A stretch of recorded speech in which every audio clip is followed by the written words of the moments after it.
Okay, now, because this is already the part 2 of this lesson, so dili naman ma-comment ang mga ipang flash ko nga ngalan, okay? Dili naman nga video. Na-flash ko na sa part 1, hindi na mag-comment direct. Natawan nyo na lang ang video, alright? So, now we're going to start with our discussion with the dance, alright? So, dancing is as popular as music in the Philippines, right? I know that some of you are dancers and that sometimes you're just only able to express yourself through dance, right? Kaya mo na gusto niyo obrahon. May nabalaan gani kung nga iban nga tao nga nag-ano sila class, gin compromise, ginila or do wala na sila nag-work or whatsoever because they just focus on dancing as their profession, alright? So may mga tao gid nga they really want to pursue their passion, okay? And just like music, dance could also be an art that a person could spend his life into, right?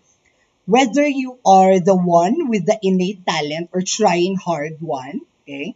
Filipinos are seen and recognized by the world in the field of dancing. The diversity of our dances is very apparent. Magandang bakit na diversity ang pagkakaiba-iba, okay? So, in the Philippines, there are a lot of dances, okay, nga present sa aton nga culture, okay? Some of it depict the way of lives of each Filipino, and some of it are just simply for entertainment. This is shown we are talking about the diversity, okay? This is shown in the indigenous dances, which was molded by different factors, all right? So it reflects the community's values and beliefs, its daily lives, as seen in different mimetic dances or mimetic dances all over the world or all over the country, okay? So ang mga dances kuno in the Philippines, it shows or it reflects the values and beliefs of the people. For example, ang culture, ang tradition, mapakita na sa class sa dance. Because, for example, ang mga itik-itik na saot, right? And for example, ang tinikling naman using kawayan, right? Or ang tinikling ko no is just like it portrays the actions, okay, of a bird na tinikling daw, right? So may amo na. Then ay tik-itik naman niya, okay, though ginamime niya, amo nang term ta, ginamime niya class ang mga itik. Okay? So amo na damdamo kita na type of dances na here in the Philippines, all right? And it reflects our values and beliefs. Okay? Kag makita na siya because sa mga amuna nga mga klaseng na saot na lang makita naton. Right? Next, with the arrival of our colonizers, our dancing tradition and forms change. Okay? Do nag-amat-amat sa class nga still may mga ara man gyapon na nag-persist, okay? Or may mga nag-exist gyapon. Pero ang aton nga dances, okay, it was greatly influenced already by the colonizers. Many indigenous ritualistic dances were adapted to be used as vehicles of veneration to the different figures in Christianity. So just like music in any other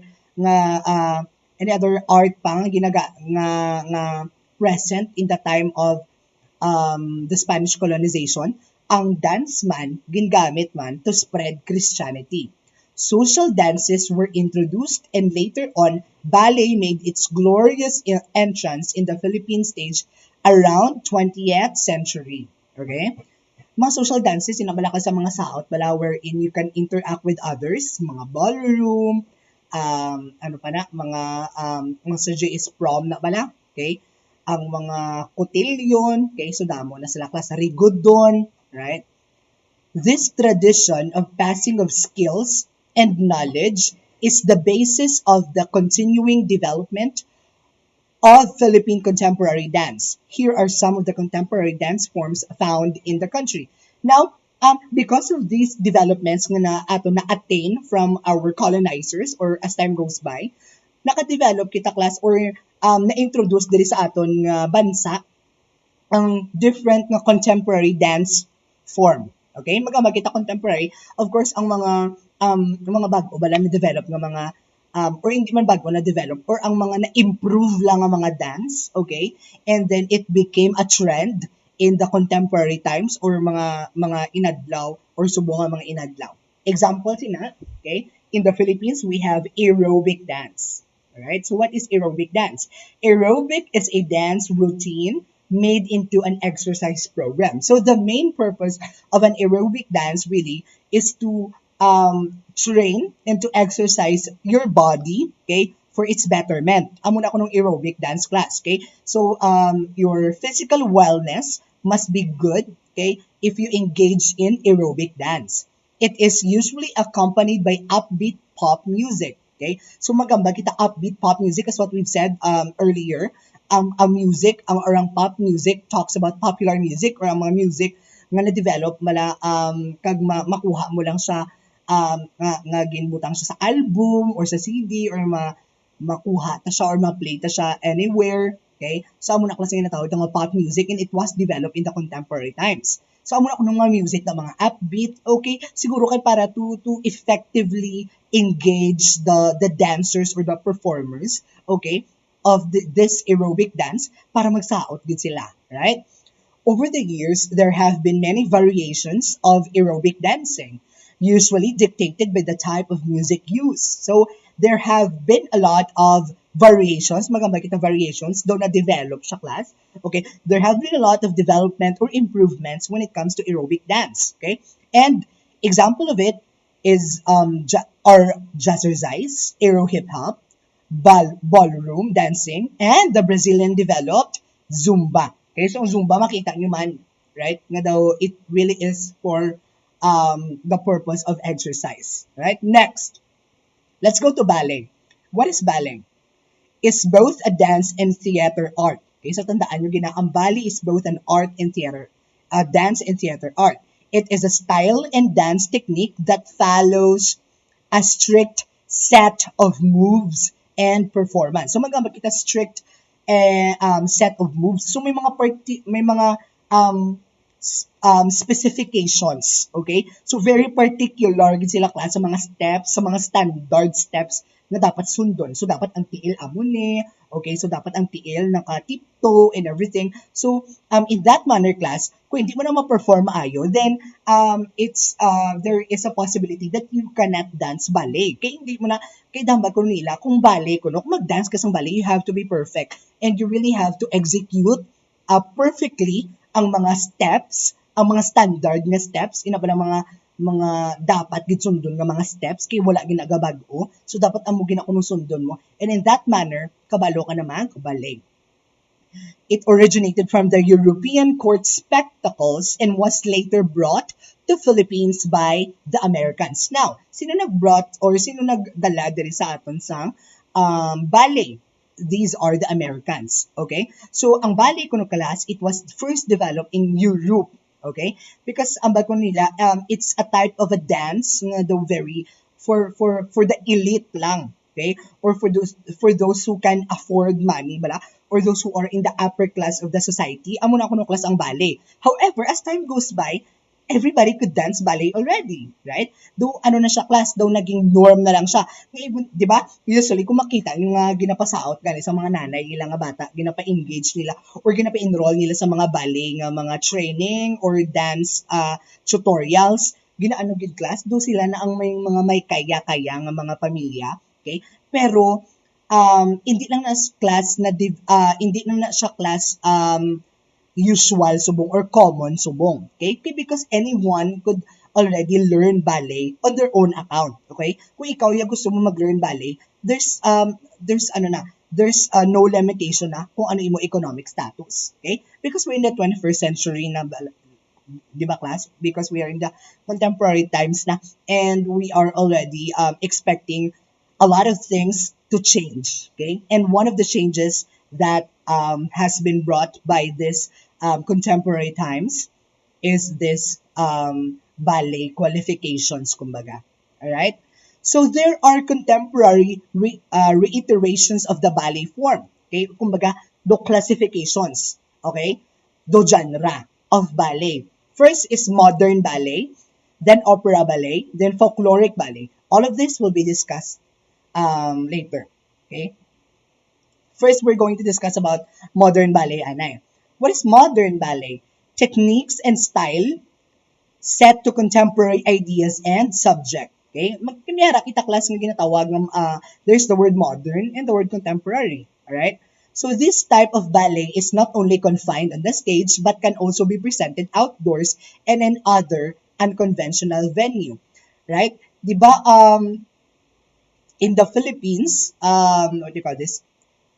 Usually, di ba makita nyo perme ang mga ballet dancers or ang ballet gina-perform sa isa lang gid ka studio or sa theater nga stage, right?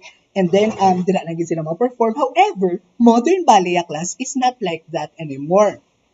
Ang modern ballet does not confine or wala iba lagi na limit class ang mga dancers of ballet nga dira lang gid ma-perform sa isa ka place, which is the stage theater, for example. But it has it can be performed already miskin sa diin. Okay, so that's modern ballet. The pioneer of modern dance in the Philippines is the founder of Ballet Philippines, Alice Reyes. So tandaan si Alice Reyes, right? Next, opera ballet. What is opera ballet? It is a type of ballet that combines dancing and singing. One of the first rock opera ballet in the Philippines was Mahal in 1975 and Drama Hari. Okay? So, ang singing and dancing gina-combine in opera ballet. So, there is the presence of opera as what we have discussed earlier in the first part of this lesson. Ang opera, like, do gina-express mong imo self or ang message ng song or ga-talk ikaw, okay? Or do gastoryahan, like, you converse with one another, you throw lines with one another, and ang mga lines nga na may music, right? Or may tune, kay amo ng opera. Next, what is folkloric ballet? A folkloric ballet is a performance that presents subjects and themes based on the art and culture of the community. So there's the word folk, okay? And it's as long as it's a ballet that talks about an art and the culture of a community, that's folkloric ballet. Okay? You can search it on the internet and find out what are some example performances of folkloric, modern, and opera ballet. Okay? Now, let's go to the three major ballet in the Philippines. Now, Ballet Philippines, tandaan, Philippine Ballet Theatre, and Ballet Manila. Okay? So, those are the three major ballet companies in the Philippines. But, however, there are a lot of companies, okay, there are a lot of schools of ballet already existing in the Philippines. Wherever you go in the Philippines, it's there. Next, folk dance. Of course, you're very familiar with folk dance, and I know that some of you already dance folk dance, okay? You even dance it on your PE siguro, on your grade 11. However, I am pretty much aware that you are familiar with this one. Folk dance is the different dances performed by various cultural groups throughout the country. It changes from region to region, right? So, it changes from region to region. Abi may tinikling sa amo ni sa region 4, for example. Then, I don't know if it's in region 4 again. Pero like, though, each region, mga class, it has a typical or it has a unique a dance or folk dance nga present lang sa amo na nga ethnic group or sa amo na nga lugar or region. Okay? It is performed by non-professional dancers who are members of the said community. Non-professional. So, anybody could dance folk dance. Right? Not just professional. Kaya wala man designated na tao nga magsaot kitang folk dance as long as balan mong steps, na-appreciate mong culture, ka gusto mo gid ipabutyag ang art and culture and tradition sa isa ka ethnic group, you can dance folk dance. Okay? It is often performed during rituals, festivals, fiestas, and other community celebrations. Right? Now let's go to street dance. A street dance class, okay, I know some of you are familiar with it. And the street dance class is the umbrella term. Magkapag kita umbrella term, liwat. though siya ang general term. Okay, then may mga branches lang siya. Okay?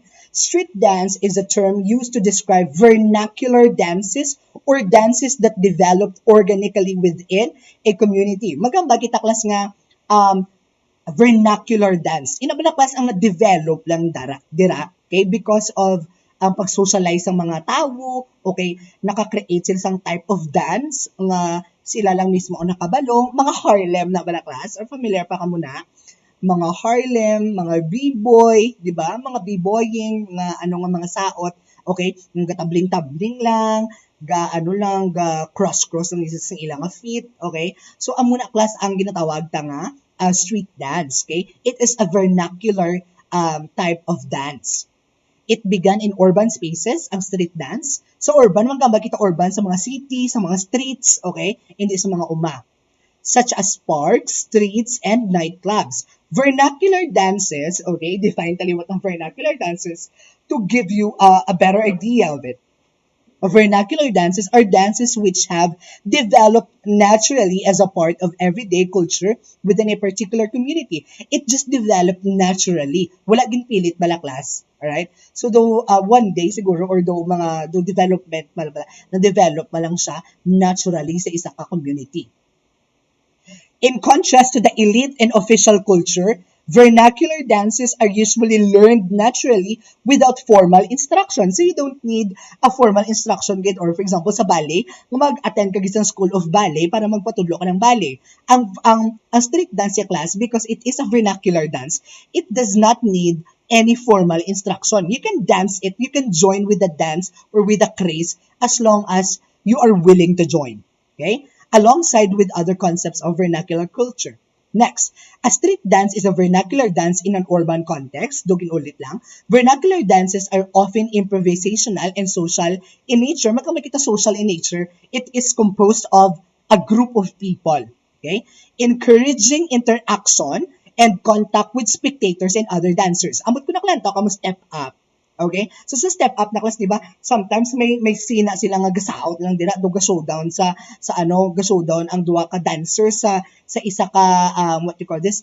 Tapos ginapalibutan sila sang tawo sa isa ka place bala. Okay? Tapos ang iban nga tawo abi mapasab siya ang gasaot na. Then ang isa naman sa audience ang masaot. Then kumbaga dumasaot sila tanan. So that's street dance, right? These dances are a part of the vernacular culture of the geographical area that they come from. Examples ng street dance class is the b-boying or the break dancing, which originated in New York City. Alright? So I hope you learned something about the dance. Right? So now, we're going to proceed to theater.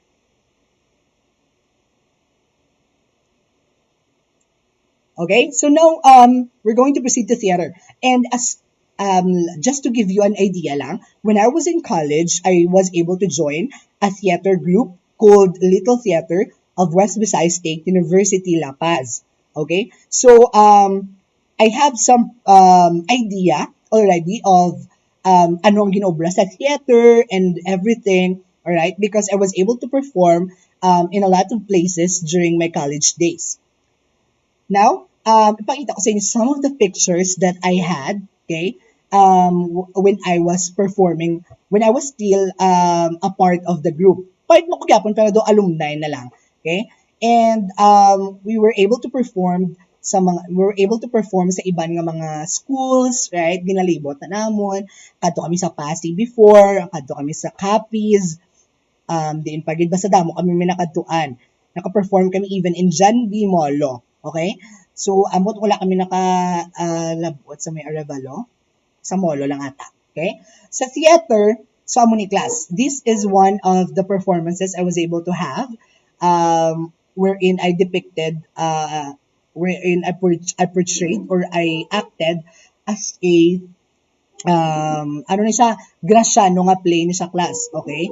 Ang Graciano Lopez Hayna, bala nga play sang West Visayas. So amo na siya la class. Ang ako nga role da is do si Maximo, something nga do tigulang sa ginsakyan ni Rizal nga ship.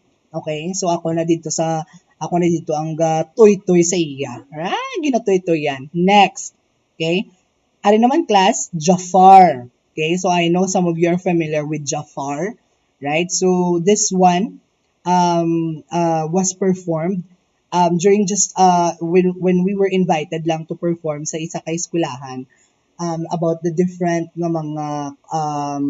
mga mythological nga mga gods and goddesses, okay, and mga characters pagid nga iban. Okay, so amo na ako na assign was Jafar, right?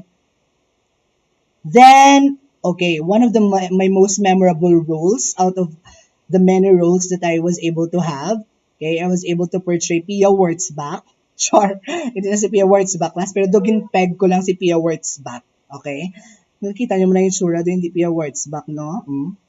Do binakbak, chares. Okay? Pero daan mo na class, dugin peg lang naman si Pia dugin peg lang si Pia Wurtzbach, dugin ilog lang concept ni Pia Wurtzbach, pero my role there was Bimbi Makabibini.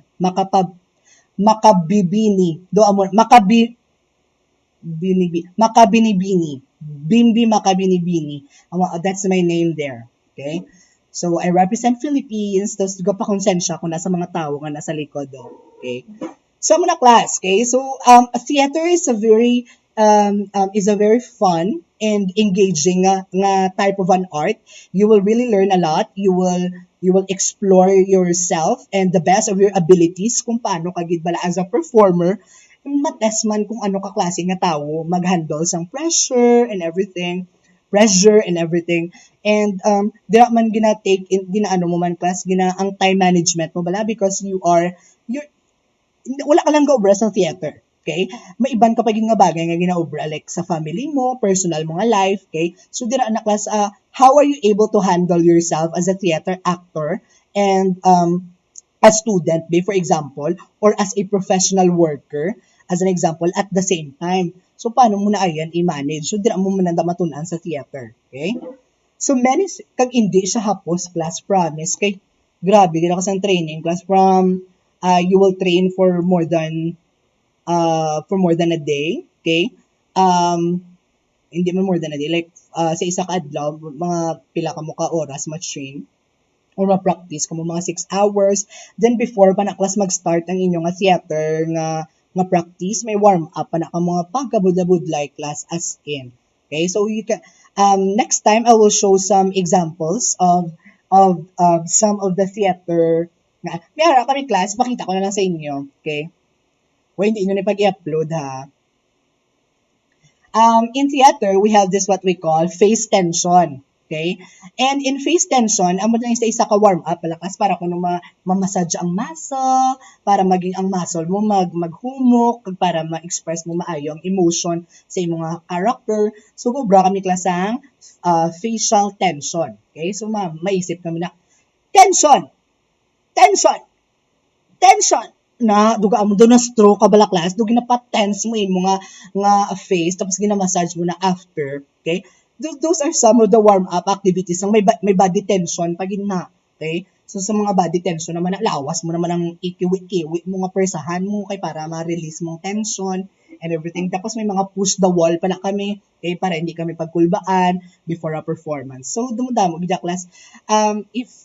If I will be given a chance, tani lang, kung wala lang tani we could do a theater act tani kung wala lang nag-COVID. However, diba, we have restrictions so we cannot do it. We cannot really do it. Okay? However, enough of that. Enough of my experiences already. Now let's go to our discussion. Many say that theater is the ultimate art. Okay? Since it is collaborative art form that combines the various disciplines of art such as literature, visual arts, music, and dance. So, ang balik nila kuno class, ang theater already is an ultimate art. Why? Because, as what you can see, di ba, may script pa na nga gina-prepare. So, ang script na gina-prepare it is literature. So, art na siya class. Then, ang visual arts, ang mga props, costumes, and everything, what else, ang iban pa, ang blockings, and everything, background, music. Kung kakanta ka mo sa theater, hindi gina madula ang kanta. Okay? Especially if inyo gina-perform na type of theater is musical. So, hindi ka na madula ang kanta.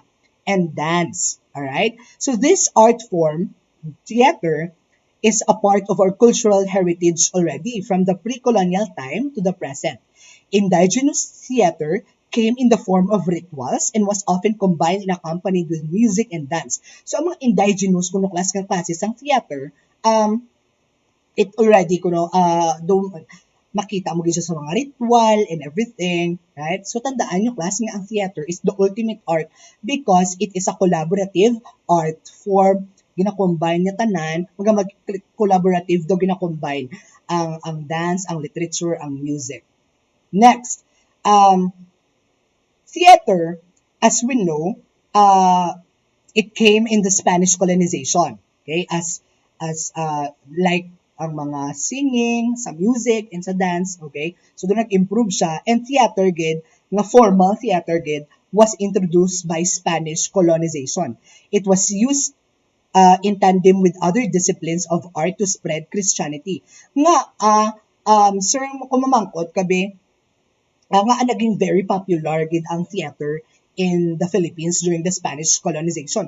Because first and foremost, they introduced theater. Alright? And it became very popular because it was one way, or it was one method for them to spread Christianity. Kadto-kadto sila or gapa-perform sila sa mga Pilipino mismo gina-perform nila sa mga plaza ng panawag class mo. Okay, sa mga kabisera, then gananta ang mga tao, then ang storyline sang ilang theater, sang theater act nila is about paano na pwede sang mga what you call this paano na pwede sa moro-moro bala class, for example, paano na pwede sang mga Christians ang mga moro-moro, for example, right? The American colonization brought other theater forms that continued to enrich and involve Philippine theater. Right? So, ang mga American pagid class, they really brought pagid, or they really improved pagid ang theater in the Philippines by bringing their own style man in theater. The first type of theater in the Philippines is what we call absurd. Okay? What is absurd? The absurd is a genre of modern play that deliberately exaggerates the events and situations to emphasize a point. Okay? So, ano nyo lang class? You have to remember only, exaggerate. Okay? There is an exaggeration in the events, in the situations, just to emphasize the message of the play. Okay? The characters are often made stereotypes. This, magkita stereotypes, though ginalahat bala class. Okay? For example, Chinese. May ang Chinese ang character. Okay? Tapos ang Chinese kuno daw hindi ka bala mag-pronounce English. Okay? So amuna class kay amuna ang pagkakakilala, amuna stereotype sa Chinese nga daw gapilit la magambal bala sang English and everything. So amo Chinese ang ginamit to be the character. Right? This amuna magamit kita stereotype. This theatrical form originated from the West or dito dapat sa mga American countries or sa mga Britain, sa mga British countries. The theater of the absurd was first performed in the Philippines by the students of Ateneo de Manila in 1967 with the play Ang Paghihintay kay Godot. Okay? Other theatrical plays were soon presented by the Philippine Educational Theater Association. Tandaan nyo gini class, ang PETA. Because the PETA really holds the power to manage ang mga theater groups in the Philippines. Okay, kasi sila ang ga-promote sang theater acts in the Philippines. And eventually followed by other theater companies. This one is an example. You can access this December 14, 2012. Kung hindi ko blackmas matapos ang mga videos because gaano malang ko sang time, kaya para hindi maglawag time, kaya para hindi ang uploading, you just have to watch all these videos kung nga ginapakita dira sa inyo M-rooms. Okay? Tandaan gid ha, lantawon ina because that's already connected to YouTube para mabalaan yung distinguish or ang distinct and ang difference sa mga theater and similarities nila sa different types of theater. Okay? This one is absurd. Okay? So you just watch it on your own okay, para at least mabalaan nyo.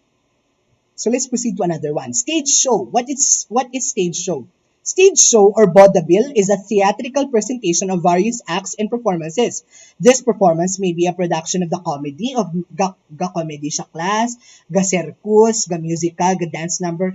Do ano sa class kita nyo ang The Greatest Showman, kay nga film, mag-perform na ang Greatest Showman ang ilang mga actors sa film.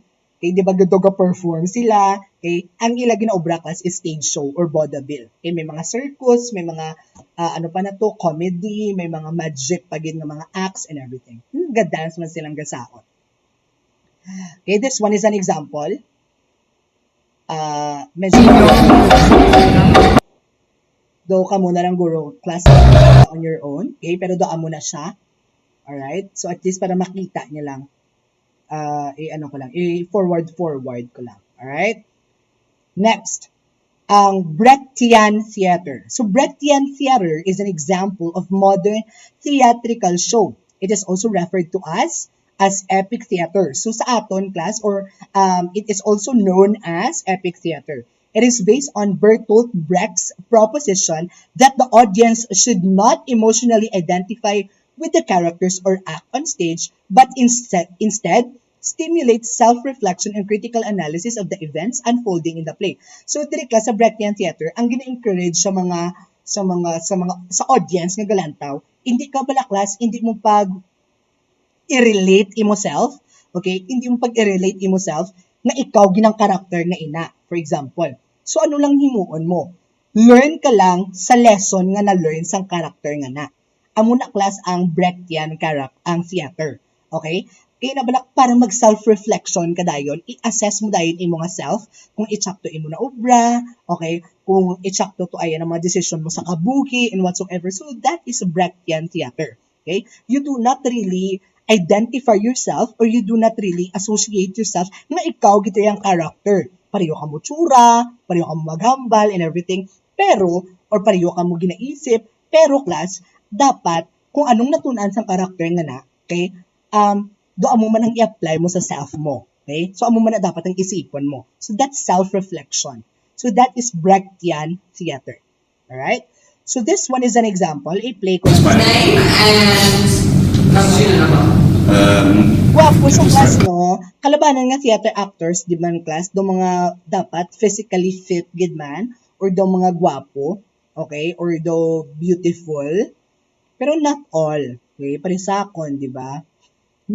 Char.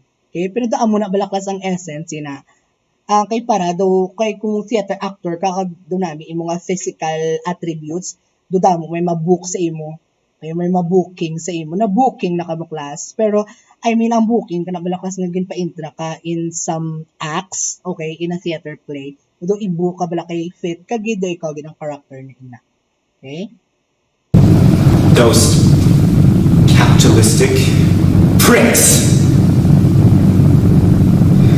They're taking my job and they're replacing class. Okay. Next, children's theater. What is children's theater? These are plays ni class ha, that are performed either by children or by adults for children. So class magamba kita children's theater. Hindi siya class ang kind of a theater nga bata lang gid ga-perform. Pwede man ka-perform ning mga adults, okay? Then para sa bata. And before I knew or hasta subong ang iya ka Sanag University of San Agustin nga Little Theater. Milara na sila class nga performance nga ginatawag naton nga basura buster, okay? Do mga basura siya blakas may karakter nga basura, may karakter nga puno, may karakter nga tao and everything. Tapos gina-perform na nila class sa mga bata para ang mga bata class maging aware sila kung paano nila i-dispose properly ang ilang mga basura. Okay? So that is children's theater. These are plays that are intended to be performed in front of children as an audience. Okay? In both cases, the primary audience are children. This production intends to educate, encourage creativity and value formation sa mga bata. Okay? Encourage creativity and value formation sa mga bata. Okay? So, amo na class ang main gid nga purpose sang asang children's theater. Kaya para matudluan ng bata, class, ma-educate sila, ma-inspire sila, ma-encourage sila, okay? Ma-develop properly ang ilang values, okay? So, amo nang ginatawag ng children's theater. Plays from this theater form often use materials that are based on folk tales and legends, okay? So, some of the nga storyline bala class may ara gid involved na folk tales or legends or mga sapat kay di ba kung mga sapat mga colorful mga props and everything, it catches the attention of the children. So in that manner class, ang ma-hook ang bata and sa story and then maka-learn sila something at the end of it. Okay, so ang folk tales and legends ara na da kay para ginagamit ni ini to educate young minds or children.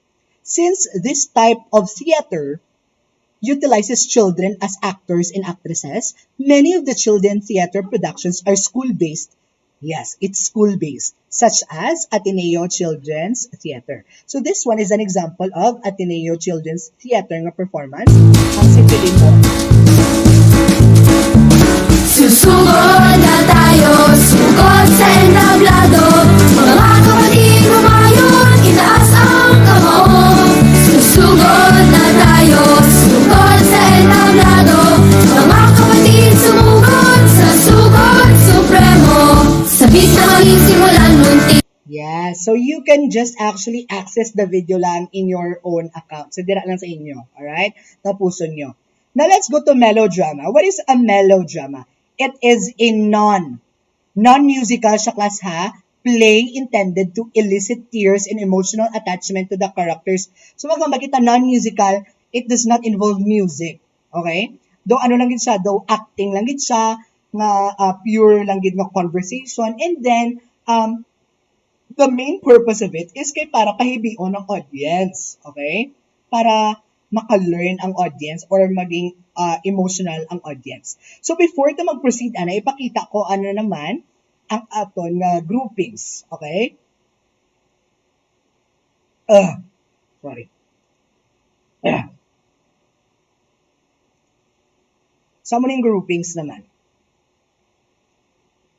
1, ano naman nga time ni? 1, 2, 3, 4, 5, 6, 7, 8, 9, 10. That's it. Okay? Now we're going to proceed with our lesson. Okay? We're going to continue. The main characters in melodrama theater are often victims of tragedies and suffer cruelty from the people around them, but in the end will rise triumphantly. Makita nyo na siya always sa mga television, di ba? Uso-uso gina-class in the Philippines, right? Napalakas ang pare-pare sa pangako sa iyo, right? Imul-imul, ano gani na ang acting naman. Matitikman nyo ang hapdi, ano gani na sis? Matitikman nyo ang hapdi, ang higanti ng isang api. Ano gani na? Matitikman niyo ang batas ng isang api. Di ba may mga amo na, doon nagmanggaranong dahil si Amor Powers. Di ba, bungga? Amo lang na class ang melodrama. Okay? So, sa mga ano na siya, usually makita sa mga television, uso-uso gina in the Philippines, from rags to riches, bala class nga concept. Imol-imol, kagid wala, kagid na ano, tapos nakapulot ka lang sang ano, bata, kagalit sang manggaranon. Di ba? Doon namin lang kuha mo na ano, char. Okay? Pero class, aring example ko ni class nga theater, okay? Ari sa class, ang kay Lea Salonga, i-arrange ko lang niliwat class ha, pero ang gusto ko lang di ipabalutan ang concept, bala class nga, do ginaapi-api sa Miss Saigon, okay? Do ginaapi siya, din tapos do nag-ano siya sa ulihi, okay? Pero this is not melodrama, okay? This is a musical theater, nga i-discuss ta later, ha? Musical theater in a class, alright? Next. It is a type of play. Next, dramatic monologue. Anong dramatic monologue? It is a type of play wherein an individual actor speaks and acts out the character's thoughts and emotions. This one-person performance is often used for the audience to better understand a main character. Ado amo ni bala class ang monologue, ado dramatic monologue bala. Balaan nyo class si ang to be or not to be. Okay? Doon mo na bala class, by Homer. Okay? I forgot the ano. However, amo na class, do ginano kabla, though there is a drama, okay, nga ang gahambal, ang character mismo, para mas maintindihan class ang kadaman or sang audience kung ano imuhugot nga mo na imo character. So, do gina-drama mo na dramatic monologue. Now, ang dramatic monologue ang inyo nga obrahon nga performance task in the next quarter. So, excited na ka mo? Balang ko hindi, okay? Pero amo na inyo nga obrahon, okay? So, this one is an example.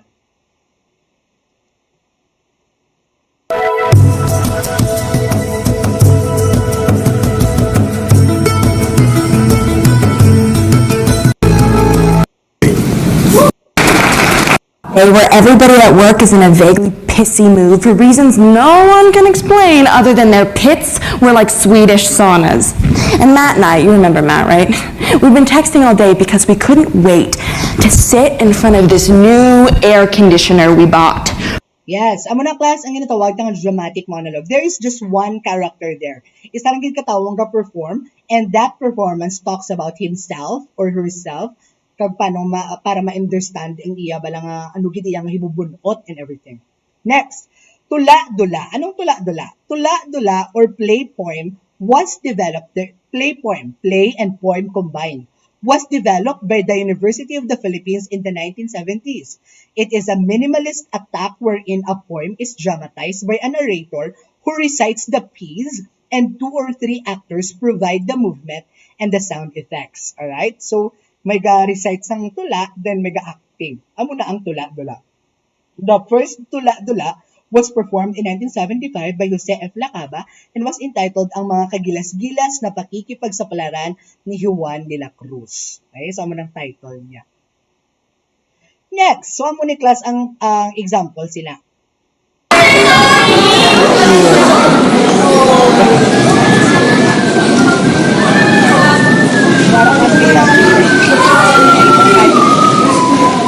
Tingkil at kumagalaw na dyan. Amoy na dalay ligaya ang sundan. Humihigpit ang sakit ng kalangan. Naya na! Di na kayang pigilan! Okay, you can watch the whole video dira sa inyo module. Okay? Next, let's go to political theater. What is political theater? Political theater is a form of theater whose intention is to transform or improve the current system of the government. Okay? So, it talks about politics or the government. Some are direct to the point while others use symbolisms and allegory to air their political views. There are 3 types of political theater. First, the seditious play, which often use symbolism and allegory to deliver their anti-government sentiments. Second, the symbolic drama, which are plays that present a rebellious attitude towards the people in power or the government. These types of plays often appear when democracy is suppressed, like during the American colonization and the martial law era. Okay? Another type is the street theater. Okay? Sa unang class, naka-perform kami sa street theater dito sa may city proper, dito mismo sa Tubang sa Socorro Drugstore class, nag-acting kami to class because ang street theater, i-define ta anay bago ko ihambal tong example ko. Its earliest forms were the ethnic and cultural rituals that were aced on the streets. The more contemporary versions are the protest plays, staged in the streets by the activists during rallies, strikes, marches, and the like. So, kung ginagamit na class ang street theater para mag-rally, sa rally, and everything la class. Pero may mga street theater man nga para lang mag-entertain or para mag-inform lang sang may matabo nga event or announcement. Okay? So, ginagamit mo na class. Ang natabo dito sa amon niya, though nag-inform kami nga may play kami nga pagwaon sa may Philippine Science High School sa Pisay. Okay, so nag-gather kami bala audience through a street theater nga gin-perform namon sa Socorro nga street dira sa city proper. Okay, do mga wala kami huya class kay damo-damo tao tapos nagtumbo-tumbo tamon tapos nagasininggitan and everything because that's street theater. Next, this one is an example of a political theater. Si Dr. Strange.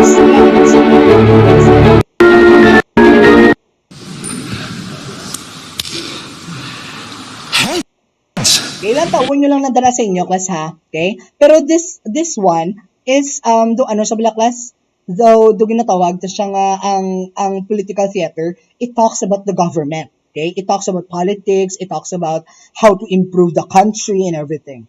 Next, Pagsambang Bayan, a play of Bonifacio Ilagan that features mimes and projections of human rights abuse during the martial law. Okay, so pwede man na siya. Amo man na siya example. Musical theater are plays wherein music is an essential part of the production. Now, this is musical theater na. Okay, letter I.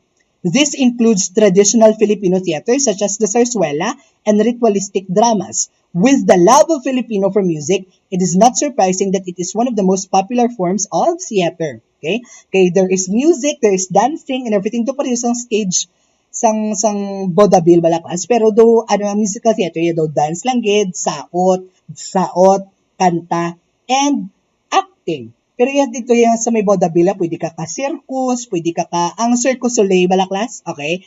I hope i-research yun na. Amo ng vaudeville. Okay, pwede ka circus, magic, and everything. Pero sa musical theater, dance, singing, and acting lang. This is seen with the majority of theater companies producing musicals such as Ages-inspired PETA, Play Rock of Ages. Recently, class, okay, there was Ang Huling El Bimbo, which was performed at Resorts World Manila in 2019. It is a story of friendship told through the songs of the most iconic Pinoy rock band from the 90s, ang Eraserheads. Okay, amo ng banda. It is an original story that should resonate with people who understand how the powerful bond between friends shapes our lives. Okay, so this one is, grabe ni class, naglanta ako ni class, recommended ni class, kung may time ka mo, you watch this one because do kahilibig. Kasi some of you naka-watch na gini because it has been very popular sa may time of quarantine. Okay, do naging popular gid sa katama, pero sa mga wala pa kalantaw, I recommend this nga malantaw nyo para matun-an nyo pagid ang theater bala nga ginatawag, okay? Para matun-an nyo pagid class ang ginatawag ta nga ano pagid ang mga technicalities, anong ginapang obra sa theater, okay? Pero this one is very kahilibi, very nami Bisaya. Okay? Ato pala class kagina, ari siya class ang kay Leia Salonga. This is a musical theater, ha? It is entitled Miss Saigon. Ari siya. This is not melodrama.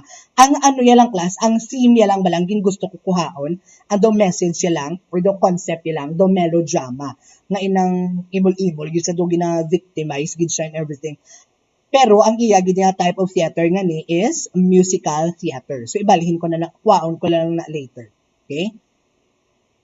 Next is realism. And the last one before we end our discussion. Realism. It is a type of drama that provides an accurate depiction of real-life situations. This type of modern theater first came to the Philippines after World War II. One of the early examples of realism in Philippines is Tennessee Williams' The Glass Menagerie that is translated by Ronaldo Tino in 1966. Alright, so before we proceed, Anay, I would like to show first ang group 6. So group 6, here's your group. 1, ano yan, ka-time ko naman na ginhambal. 1, 2, 3, 4, 5, 6, 7, 8, 9, 10. Alright, okay? So we're gonna hide it. Now, we're going to go back here. Okay? So, muna class ang realism. It is a drama that provides an accurate depiction of real-life situation from the word itself, real. Okay? Realism. It talks about the real-life situation, accurate. Because, for example, ang mga bibliography, okay, ang mga natabo bala sa kabuhi, isang tao, nga tudtuod, di siya class nga natabo. Alright? Or, for example, ang history, pwede na siya nga i-drama class. Okay? And that is what we call realism as a theater. Next, there are two types of realism theater. The first is the psychological theater. It focuses on the individual character's problems and situations. Another is social realism, which sets the individual dilemmas within a larger scheme of society. Okay? So, muna class ang ginatawag nga two types of realism as a theater. Okay? So, ipakita ko na naman ang number 7 na group. 1, 2, 3, 4, 5, 6, 7, 8, 9, 10. Alright? So, I hope you ginasunod yung instruction. Okay? And finally, we are done. Alright? So, we are done with our discussion. And I hope you learned something naman out of the lesson 5 natin nga discussion. And kabay pa, nga may answer ka mo sa mga quiz na ipanghatag nakon. And dun sa upcoming exam. Plus, sa upcoming exam, ang ating coverage, amat-amato nyo na toon from 1 to 5. Okay? Lesson 1 to 5 of chapter 1. Then, the exam, as what I said, will not just be recalling lang or remembering ng mga items, pero may aragid siya sang mga understanding gid ng mga items nga dapat na nakaintindihan nyo gid ang tanan nga mga ginpanghambal dire or tanan nga mga concepts, so dapat padalman nyo gid tuon. Then, a performance task you gali, the deadline of it will be on October 16. October 16, subong. Okay? Then, ang dapat, ang inyong sundon nyo ginang instruction ko sa ginhambal ko, sa ginubra ko nga video sa presentation of performance task. Gagin pang send ko sa GC nyo. Then, may ginpang ano nga ako gali class, may ginpang tawag din. May I forgot what I need to say. Okay? Pero amo na class ang may mga nakapasa na gali, that's what I really want to say. May mga nakapasa na sa ina performance task sa painting, kag may nakapasa sa isa sa assemblage, kag isa sa may collage. Okay? Sa painting, doon nakaapat na ata kapasa. Okay? Pero amat-amaton yun na ba class ha kay para at least may idea na kamo, kag may output na kamo. O brown yun na before the deadline kay para at least may mapasa na kamo. Alright? Hindi na kamo na kon pagsukton. Before we end, ari na naman siya. Okay? Ari ang group 8. Okay? Do kumbaga ang group 8. Ang last ng mga tao. Okay? So, find your name and then comment on the YouTube on this part of the lesson. Alright? So, I hope you learned something. Thank you so much, everybody, for listening and for finishing the video. Remember that I am watching you while you are watching the videos. I can see you, okay? So, good luck, God bless, and advance Merry Christmas. Char.